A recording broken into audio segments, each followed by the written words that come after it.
સુરત જિલ્લાના ઓલપાડ તાલુકામાં ભારે વરસાદ બાદ સર્જાયેલી પૂર જેવી પરિસ્થિતિ વચ્ચે ભારતીય સેના, એસડીઆરએફ, પોલીસ અને વહીવટીતંત્રએ સંયુક્ત બચાવ કામગીરી હાથ ધરી હતી। કીમ, કઠોદરા સહિતના ગામોમાં 157 નાગરિકોની સફળ રેસ્ક્યુ કરવામાં આવ્યું છે, જ્યારે 2334 લોકોને સુરક્ષિત સ્થળે ખસેડવામાં આવ્યા છે।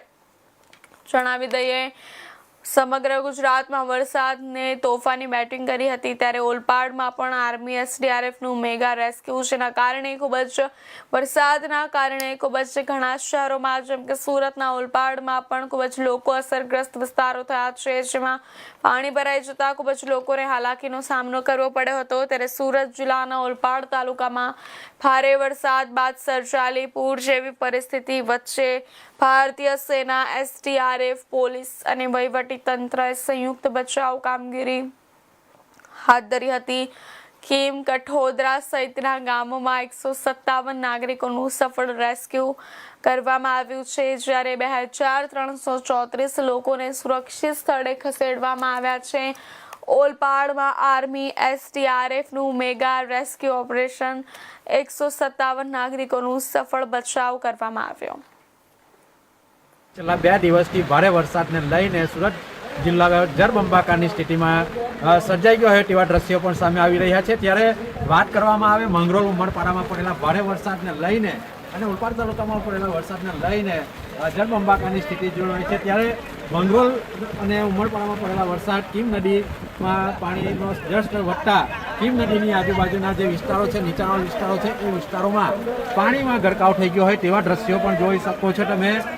જે રીતના કીમ કઠોદરાનો જે માર્ગ છે એ માર્ગ પણ જળબંબાકાર જેવી સ્થિતિ સર્જાઈ છે। ત્યારે હાલમાં લોકો નીચાણવાળા વિસ્તારોમાં પાણી ભરાઈ જવાને લઈને લોકોને રેસ્ક્યુ કરવાની પણ પરિસ્થિતિ ઉદ્ભવી છે। ત્યારે હાલ એસડીઆરએફ અને આર્મીની ટીમો પણ કીમની અંદર ઉપસ્થિત રહી છે। ત્યારે હાલ કીમ, કઠોદરા સહિતના વિસ્તારોમાં ભારે વરસાદને લઈને લોકોને સ્થળાંતર કરવા માટે વહીવટી તંત્ર જે છે એ તંત્ર પણ ખડે પગે તૈયાર થઈ ગયું છે। ત્યારે તમે જોઈ શકો છો કે હાલમાં જે દ્રશ્યો છે, જે કઠોદરા ગામ છે કે જે સંપૂર્ણપણે બેટમાં ફેરવાઈ ગયું છે અને લોકોના ઘરોમાં પાણી ભરાઈ ગયા છે। ત્યારે હાલમાં જ એસડીઆરએફની એક ટીમ છે, એ ટીમ પણ કીમના બચાવ કામગીરીમાં ઉપસ્થિત રહી હતી। ત્યારે હાલ તમે દ્રશ્યમાં જોઈ શકો છો કે જે રીતના ઇન્ડિયન આર્મીની જે ટીમો છે એ ટીમો પણ હાલ કઠોદરા ગામે પહોંચી રહી છે, જેમની સાથે ઓલપાડ પ્રાંત મામલતદાર સહિત તલાટીઓ પણ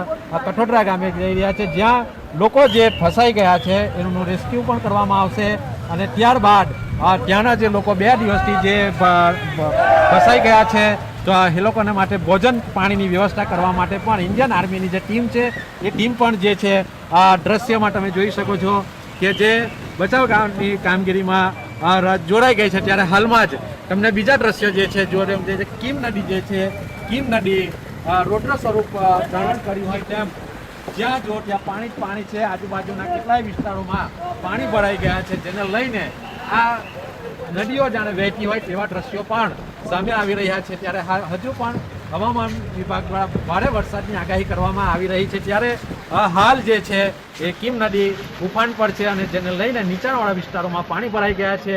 ત્યારે વહીવટી તંત્ર પણ હાલ એલર્ટ મોડ પર છે। મહેન્દ્રસિંહ મંગરોલા, ઇન્ડિયા।